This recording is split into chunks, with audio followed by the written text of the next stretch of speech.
ejemplo donde vamos a aplicar lo aprendido de los tipos de enlace y su estructura en la formación de compuestos. El primer ejercicio que vamos a analizar dice, ¿cuáles de los siguientes compuestos son iónicos?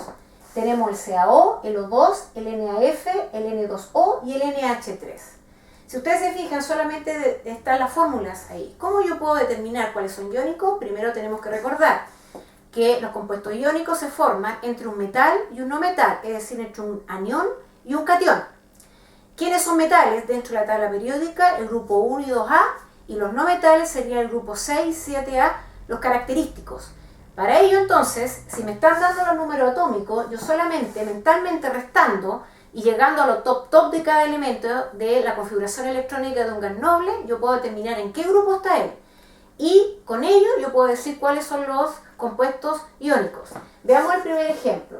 En el CaO, el calcio tiene número atómico 20 y el oxígeno tiene número atómico 8. ¿Qué es lo top del calcio? Ceder 2 electrones para llegar al gas noble más próximo, que es 18. Por lo tanto, él, al ceder electrones, significa que ya tiene un comportamiento metálico. Sería entonces, el calcio sería metal. Formé un catión. ¿Y qué pasa con el oxígeno? Lo top de él es llegar a 10, es decir, captar 2 electrones. Por lo tanto, en el primer ejemplo tengo el calcio metal, al oxígeno no metal, sería un compuesto iónico. O2 no hay nada que analizar. ¿Por qué? Porque está la unión de átomos iguales.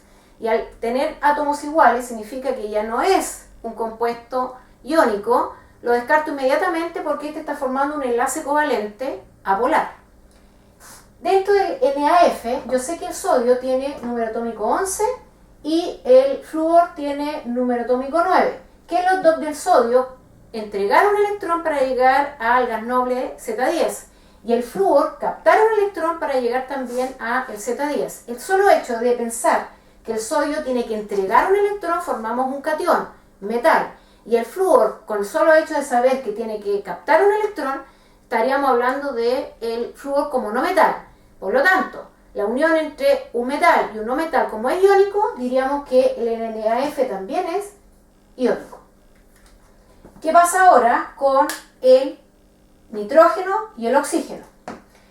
El nitrógeno tiene número atómico 7 y lo top de ese elemento es llegar a 10. Por lo tanto, él actuaría como un anión, es decir, con 3 cargas negativas para llegar a 10.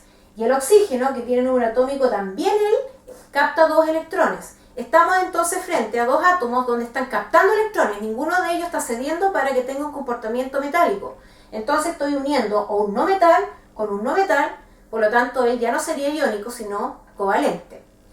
Y dentro de el último compuesto, el NH3, el nitrógeno ya vemos que es, en este caso, es un no metal. Por lo tanto, sabemos también que el hidrógeno, en este caso, este es un caso excepcional donde el hidrógeno también es un no metal, a pesar de que está en el grupo 1A. Estoy uniendo un no metal con un no metal, por lo tanto ya tiene un comportamiento iónico, y este también, el NH3, sería un compuesto con enlace covalente. Analicemos el siguiente ejercicio. Dice, ¿cuál es la estructura de Lewis del dióxido de carbono, del CO2? Para eso, como estamos dentro de una estructura de Lewis, significa que este compuesto se forma gracias a un enlace covalente. Entonces, tenemos que determinar, a partir de su número atómico que está dado como dato, en este caso, el grupo al cual pertenece cada átomo. Si yo tengo que el carbono tiene un número atómico 6, para llegar a 10, que es lo top, le faltan 4 electrones. ¿Eso qué significa? Que el carbono está en el grupo 4A. Y, por lo tanto, como está en el grupo 4A, tiene 4 electrones de valencia. Y el oxígeno, como le faltan 2 para llegar a lo top, significa que está en el grupo 6A, porque más 2 llegamos al grupo 8A. Eso significa que como está el oxígeno en el grupo 6A, tiene 6 electrones de valencia. ¿Qué hacemos ahora? Como me están pidiendo la estructura de Lewis, yo primero ubico el átomo central. En este caso el átomo central sería el carbono como átomo central porque lo está rodeando 2 átomos de oxígeno. Coloco el carbono y me está diciendo que tiene 4 electrones de valencia.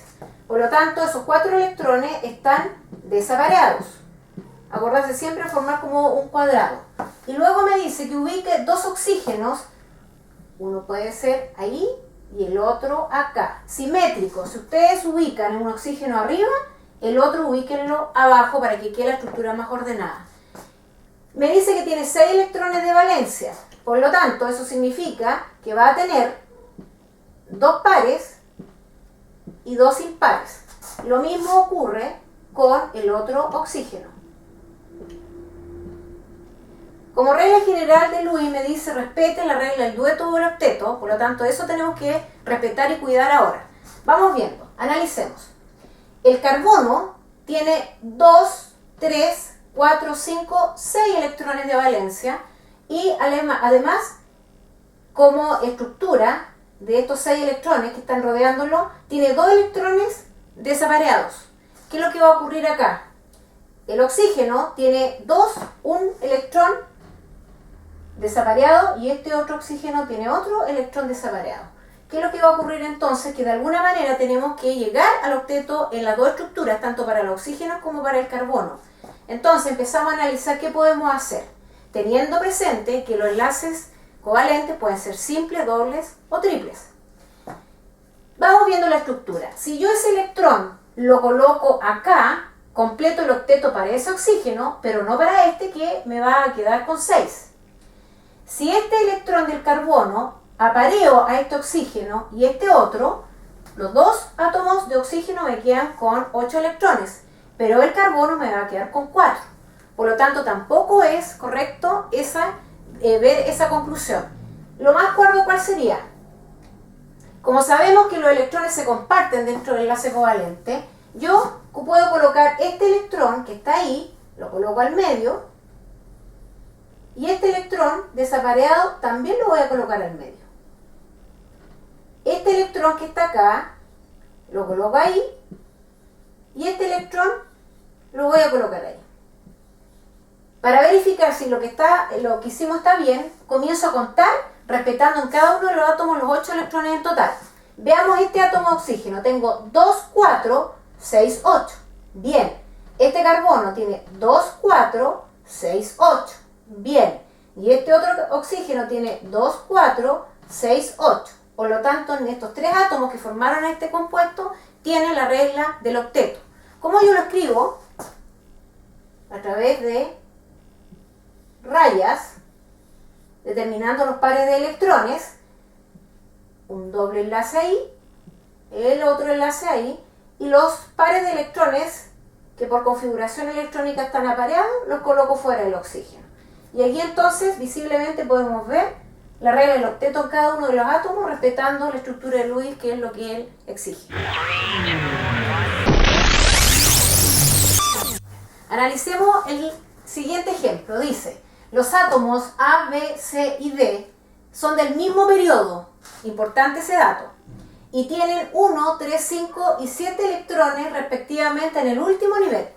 Por lo tanto, la pregunta que me dicen es, ¿qué fórmula tendrán los compuestos formados con A y D, D y D y C y D? Veamos la fórmula que se va a formar entre A y D. Lo primero que tenemos que determinar es ver cuántos electrones de valencia tiene cada uno de estos átomos. A nos están diciendo que tiene un electrón de valencia y D, en este caso, tiene 7 electrones de valencia. Entonces, colocamos A, que tiene un electrón de valencia, y luego anotamos D.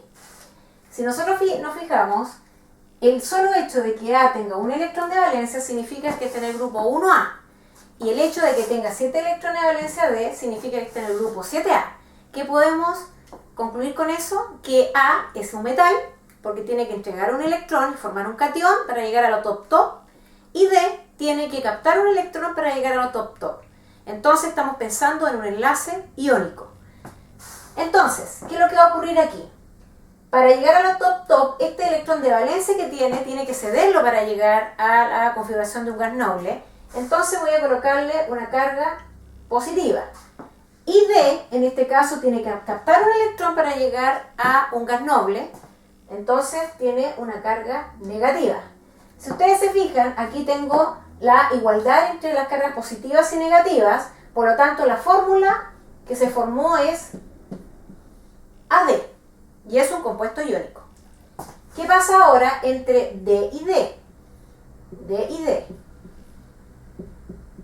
Átomos iguales. Por lo tanto, veo que D tiene 7 electrones de valencia. Como estamos en átomos iguales, ¿qué puedo hacer aquí para ayudarme? Porque aquí ya no podemos ver cuántas cargas se pueden captar o ganar o perder. En este caso, podemos hacer la estructura de Lewis. ¿Por qué? Porque estamos dentro de un enlace covalente. Entonces, vemos que D tiene 7 electrones de valencia, significa que tiene 3 pares de electrones y uno sin compartir, que lo voy a colocar al medio porque ahí se me va a formar el enlace, y el otro D tiene lo mismo. Por lo tanto, si me fijo en la estructura, tengo para cada átomo los 8 electrones de valencia cumpliendo por ambos lados. En este D, 8 electrones de valencia, en este otro también, regla del octeto, y veo de que no, la estructura está estable como está. Por lo tanto, ¿cuál sería la fórmula formada? Sería D2. Y por último, entre C y D. C y D. C, en este caso, tenemos que ver cuántos electrones de valencia tiene C. Y C me dice que tiene 5 electrones de valencia. Por lo tanto, eso significa que está en el grupo 5A. Si está en el grupo 5A y en el grupo 7A, los dos son no metales, porque ninguno forma un catión. Entonces también podemos dibujar la estructura de Lewis para determinar cuál es la fórmula que se va a formar. Entonces, C tiene 5 electrones de valencia. Eso significa que tiene un par que por configuración está pareado y tiene 3 desapareados. Y me desubique también una AD. D sabemos que tiene 7 electrones de valencia y tiene uno desapareado. ¿Qué es lo que ocurre aquí? La única opción que puedo tener aquí es para poder aparear estos electrones que tiene desapareado C, no puedo cambiar o no puedo mover los electrones de D, porque D está estable con sus 8 electrones, con sus 4 pares ya enlazados. La única opción que se tiene aquí es aumentar la cantidad del átomo D. Entonces, aquí donde tengo el electrón D desapareado, pongo otro D, lo cual me determina la estructura de esa manera, y acá también coloco otro D. Ahí. De tal manera que si nosotros comenzamos a analizar todos los 3 átomos D y C, cumple la regla del octeto. Y con eso cumplimos la estructura de Lewis. ¿Cómo escribo el orden de C y D? Tal cual como me lo están preguntando, entre C y D. Pongo C y al lado pongo D. Y voy contando la cantidad de átomos ahora. Tengo un C, pero tengo 3 D. Entonces la fórmula que se me forma sería C de 3.